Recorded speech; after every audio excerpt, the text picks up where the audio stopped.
What is up, Squared Nation? Welcome back to No Counters, No Combos. And I know it's a little bit late, but I'm going to be going over my take on Black Wargreymon.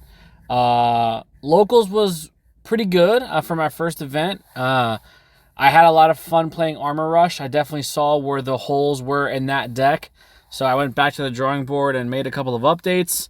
I'm going to put it on the back burner for now because I want to try other things to see kind of, where my playstyle falls into. And I got to play against a Black Wargreymon deck at the event itself, and it was very well piloted. And it seemed like a lot of fun. So obviously I don't have, starter deck Greymons or anything like that that are going to give you plus security attack and an inheritable. But I did have some cards I decided to put in, and it did test okay. So I just kind of want to see if this works out on a local level. So I'm only playing 4 Digitama eggs. I'm playing 4 Koromon. Basically, he allows you to draw 1 as an inheritable when you have a Greymon in the Digivolution there. So it's just really good draw power. I didn't want to play a 5th egg because I just wanted the consistency of the Koromons. And you're not really hatching every single turn because you do have Agumons that you want to play on the board. And I know like the main lists for this deck include Nokias. I just don't have Nokias, so I'm just kind of trying to work around that as best as I can. Maybe down the road I'll pick some up. I'm playing 12 rookies in total, and they're all Agumons. We're playing the Black Agumon from BT-08.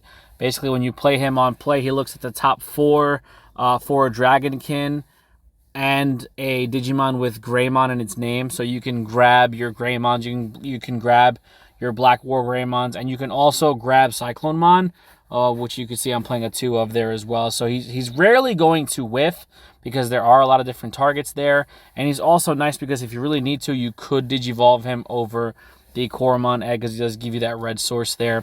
We're playing 4 Agumon. I believe this is our BT5. He basically is the same thing. He's going to look at top 3 for a Greymon and then add it to the hand, put the rest of the bottom of the deck. So it's just a lot of search to get to your pieces because this is kind of a mid-range / control deck. So you want to get to your pieces so you can build a big stack and then just kind of control the board from there because there are a lot of powerful effects. And then we're playing 4 of the starter deck, the Gallantmon starter deck Agumons. This is the one I'm mainly going to Digivolve here. It's going to give you 2,000 DP when you attack. So it's nice to have that just to make sure that you can fight over your opponent's checks in security to make sure that you don't lose any of your higher level Digimon. On to the champions. We're playing a total of 10 champions. We're playing 4 Black Greymons from BT-08. Pretty standard. He gives you blocker as an inheritable if you have a red Digimon. So it's nice to have that skill on the top of your chain.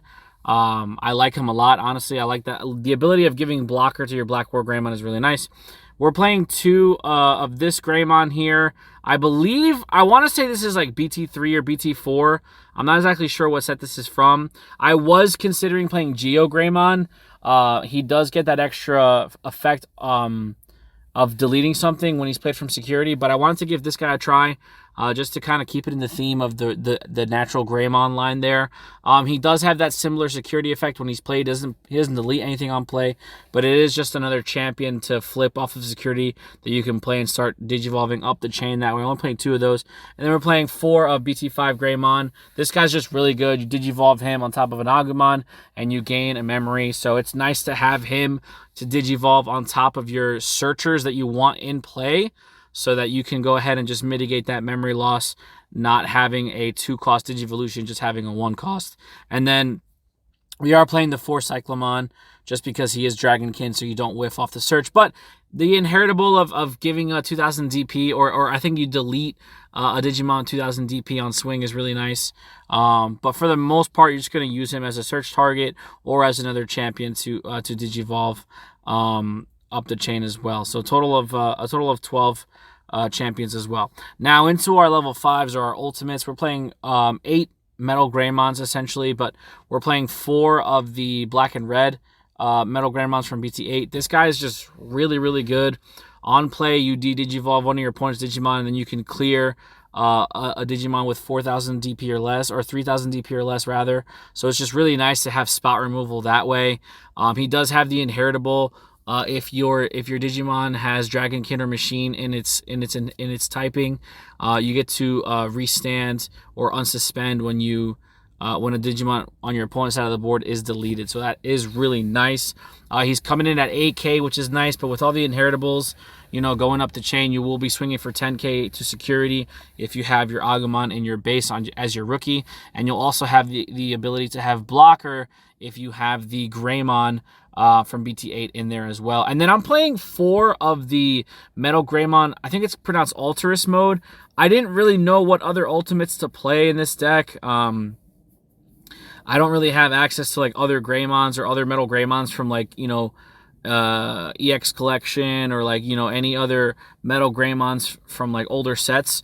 And I was digging through some bulk at one of my local shops, and I did find a playset of this guy. I think he's pretty interesting. I mean, you could Digivolve him over a level 5 for 1 memory, so he could essentially Digivolve over your other Metal Greymons for 1, or you can just go ahead and Digivolve him for 3 on a level 4. So I think that's pretty nice, having that versatility just to get a bigger stack.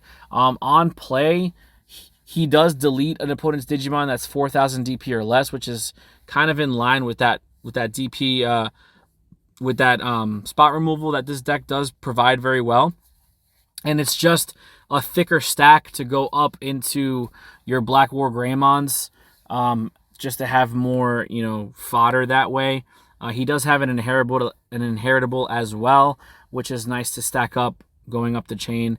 We are playing 2 Chimeramons. Again, just to have, cards to go into. You could just Digivolve him, on top of a level 4 straight, or you can go ahead and DNA Digivolve, because you do have multicolor Digimon in this deck with Cyclomon and your Black Greymons and your Red Greymons, so it's not impossible to get into. And then you could just slap your Black Wargreymon on there if you want, just to have more sources. And Chimeramon does a really good job of DP reduction as well, carrying over to your opponent's turn. So just another way of controlling, I suppose. I mean, he can swing for big numbers, but for the most part, you're going to want to get that effect off of him, on the DP reduction there to control. And then your boss monster is the 4 Black Wargreymon. This card is it's just really awesome. The artwork is really nice. The effects are really nice. Once per turn, you can unsuspend when you delete, when an opponent's Digimon gets deleted. With all the inheritables and stuff like that, he's gonna have blocker.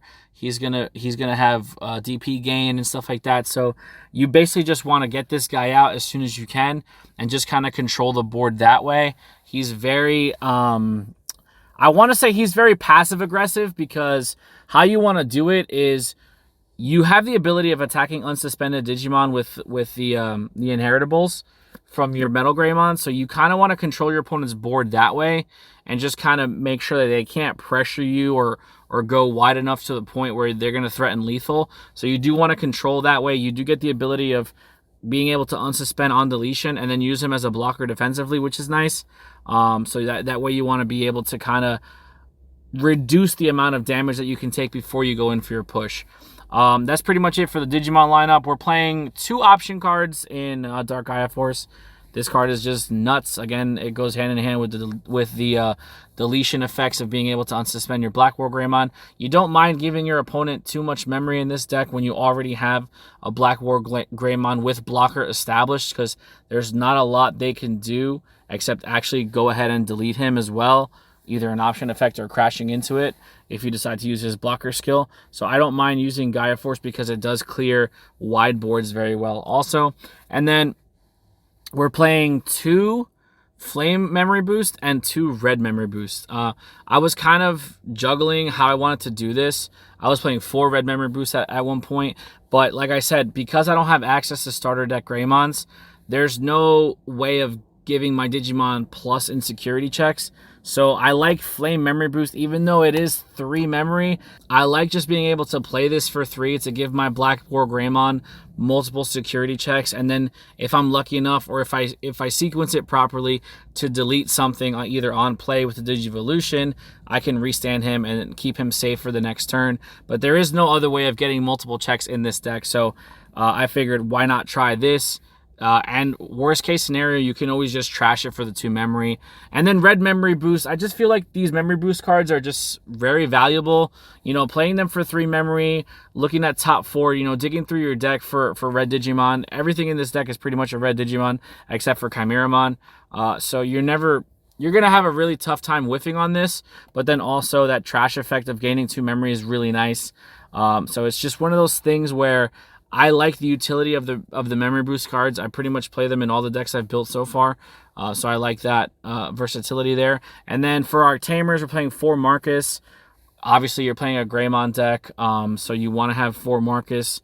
Basically, he's your memory tamer. He's going to start you off at 3. And then when you attack with the Greymon, you can suspend to gain even more memory to further your plays. So that's really nice as well. And then I'm playing 2 Digimon Emperors. If I had Nokias, I would play 4 Nokias and try to work, you know, on cutting certain things to make sure I have Nokias, because her ability of just free-playing Agumons from your hand is just really nice. And also reducing Digivolution costs on Greymons is really good too. But I don't have Nokias. I really do like the Digimon Emperor Tamer, though, because he does have synergy with removal. Being that if you delete one of your opponent's Digimon that's 5 or less, you can suspend him to draw. So it's going to get you draws both aggressively and passively. If you're deleting on your turn and then you're deleting on your opponent's turn with blocker skills, you can kind of go ahead and just kind of snowball and just draw a lot of cards. And I also like his ability of, if your opponent raises a rookie from raising into the battle area, you gain 2 memory. So it kind of... Obviously, nobody's going to do that unless they're in a tough spot where they have no choice. But it's going to set them back a turn, because they don't want to raise their rookie giving you memory unless they have enough memory to do that. But they're going to Digivolve their champion in raising and then promote it on the next turn. So it just kind of gives you another turn to get set up. It kind of gives you another turn to get into your pieces. And then if you have an answer to their champion when they promote on the following turn, whether it's deletion or being able to attack unsuspended, you'll be able to take care and to control the board that way as well. So as far as budget is concerned, I think this is a pretty budget list. I think the most expensive card in this deck is probably Chimeramon. I think he's sitting at around like $12 or $13, and then your Black Wargreymons are probably going to run you maybe like $6 a piece, so it's not that bad. Everything else is pretty much, you know, commons and rares and uncommons from sets. And then obviously those of you who have been playing much longer than I have, you probably have access to a lot better cards, better Agumons, better Greymons and stuff like that. But I'm a fan of 02. That's my favorite Digimon season, so I want to play as many of the 02 characters as possible. And the Black Wargreymon arc was one of the better parts of that series. So let me know what you guys think. Don't forget to like, share, comment, subscribe, and please hit the notification bell so you can stay up to date with everything No Counters, No Combos. We really do appreciate the support, and we'll see you guys in the next video.